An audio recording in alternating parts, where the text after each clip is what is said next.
Really, we are helping unknown entrepreneurs become known.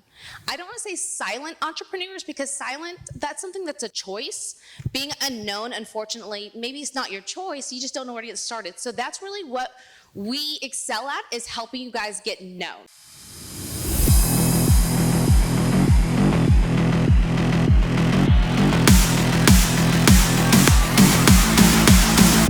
So Holly, let's talk about what you're doing now. Yes. So for those who've had the opportunity of meeting us over there at the Sizzle Media booth, we have a branding and authority agency. And really, we are helping unknown entrepreneurs become known. I don't want to say silent entrepreneurs because silent, that's something that's a choice. Being unknown, unfortunately, maybe it's not your choice. You just don't know where to get started. So that's really what we excel at, is helping you guys get known, going from unknown to known. So a little bit of a backstory about where I come from and how I became where I'm at right now, sitting on this couch. It's so funny because if you look on there, for those who remember MySpace, who remembers MySpace? Perfect. This is my kind of crowd. Perfect. So I would say my entrepreneurial journey had started, at first I want to say, it started when I first owned a business. But then I was thinking, no, it really started whenever I got this fabulous thing called MySpace. And it's the craziest thing because it's the wild, wild west. I had these 16, 15-year-olds doing coding and crazy hacks on the internet. Like I would have these tricks when someone would click it, like it would automatically post to a public forum. It was just so funny. But I remember doing code for my friends because they didn't understand HTML, which I still don't understand HTML. I don't know. My brain just does something. Wait, do you remember they had a hack? Like you could copy and paste, and then there was just one little place because, hello, I met my husband on MySpace. But yes. That's awesome. Yeah, so you'd go in there and my profile would be the one with the loop annoying music you couldn't pause because it was in the background and it was obnoxious, too much scrolling. You're very overstimulated when you landed on my page. That was my MySpace. And my friends would all be like, how did you do that? How can I, So I would start trading out concert tickets to pimp out their page. So that's kind of how my entrepreneur journey had kind of started. But as transitioning from that, I would always hide behind a keyboard. Not in the bully sense, but in the sense of I would never go out to the high school parties. I was not one of those cool kids getting drunk at odd hours of the night. Instead, I was on MySpace geeking out on this stuff. And it really kind of spilled into adulthood too, because I would associate attention with bullying as a child. So I just learned how to fly under the radar. Even with HSRA, I was a VP of operations. I was behind the scenes type girl. And I remember Jana was like, hey, we're gonna do an interview and you're gonna be interviewing me. And I'm like, I'm gonna do what? I'm gonna be on camera? No thanks, I'm good. I remember being so scared of the camera and so, I don't know, just overwhelmed by it. And I'm telling you this because it's complete opposite of who I am today. And there's a lot of stuff behind the ears that you guys, and I know I spoke with a bunch of amazing women here that have the same thing. You're struggling because of either confidence issues or you're like, no one wants to hear about me. I get it because I was that person as well. So from there, in 2017, I started a hobby boutique. And I hired an e-commerce coach, and he asked me a simple question. It was so simple, but it really resonated with where I was at that point. And he said, well, what are you doing different than Amazon? What are you doing different than Target? Because you can go there and get a Guns N' Roses t-shirt for $12.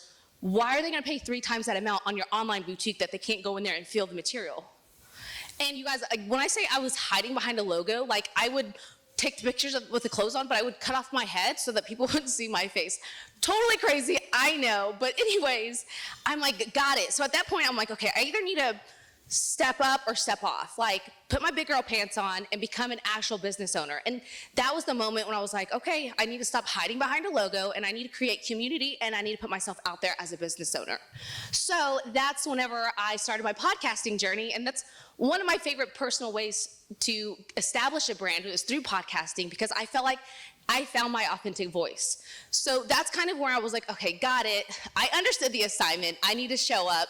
And then fast forward to now, me and my business partner, Tracy Cousineau, we have a branding and authority agency to where we help people who are just like me, just like a lot of us here that are struggling with that know that understand that, okay, now's the time we need to stand up and show up as business owners. Yeah, and I was gonna say, that journey for you, I saw you transition, right? And we'll get into more on like how you can overcome this, but we were even talking about it.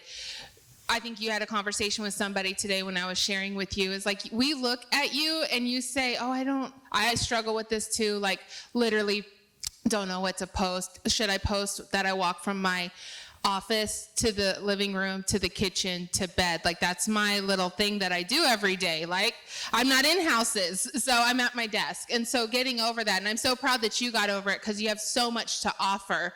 And so what were some lessons learned for you on your journey? I know you had, sometimes it's not the first idea. Jana always says that. It's not the first idea. It's what comes from all the fails. And so what are some lessons learned that you've experienced? So, overcoming that and becoming that mindset, one of the things that helped me the most is understanding, because I guess first you got to understand, why do you have that reluctancy? For me, I feel like it was fear, because I was so used to people, like, I would associate that attention with being bullied. So there's a fear of maybe trolls, maybe fear of negative comments. So for me, it was understanding that those people who would leave hateful comments on, say, a post, or, this is, of course, something that's never even happened yet, first off. So understanding that that's not even a reality, that's what you're scared of. But then two, say like somebody does post something negative about whatever you're posting, but it's understanding that that person doesn't have my best interest at heart. So I think that was one of the things that really helped me kind of like put myself out there. It was like, okay, cool, if someone's gonna have a negative comment, at the end of the day, they're not rooting for me. So why should I even pay 1 ounce of attention to their negative comments? Because it's not good criticism. So I think that was one thing that really helped me. Well, Lisa shared yesterday what Grant did, right? And she was so mortified about the fact that Grant filmed her dirty car. And I told her, you have a million views now, and who cares about the haters or what they have to say? You have 1 million views now. Maybe you can monetize that, right? Yeah. So, and definitely Holly can teach you how to do that. And so I think that's interesting. And I think that everyone has an insecurity. Jana shared this morning, she didn't want to wear the hot red top. And I was like, oh my gosh, you're going to wear that top. Just rock it. Just be confident about it. I was like, if I had that body, I'd be rocking it. So just letting you know. But yes, I think that it's getting over that fear of what other people say, and who you allow to say things to you. And so maybe you can kind of teach us today on how to build our authority, because if you allow one person's comment, or let's just be real, 40 people's comments, maybe you're getting bullied on social media and you've taken that leap of faith, right?